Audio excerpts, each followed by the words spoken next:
সচল শিব নামে পরিচিত ত্রৈলঙ্গ স্বামী জীবনের বহু আশ্চর্য ঘটনার মধ্যে এমনই একটা ঘটনা ঘটে নেপালের কাঠমান্ডুতে। একদিন তিনি কাঠমান্ডুর পশুপতিনাথ মন্দিরের বাইরে নগ্ন অবস্থায় বসেছিলেন। সেই সময়ই সেখানকার রাজার মেয়ে মন্দিরের ভিতরে একটি ফুলের মালা নিয়ে প্রবেশ করে। সে যখন মন্দিরে পুজো শেষ করে শিবলিঙ্গে ফুলের মালাটি পরিয়ে বেরিয়ে আসে, সে দেখে সেই নগ্ন সাধুটা একই ফুলের মালা পরে বসে আছে।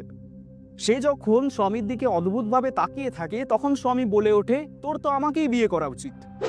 এই কথা শুনে মেয়েটি চিৎকার করে ওঠে, পাগল সাধুটা আমার পুজোর মালা চুরি করে নিয়েছে।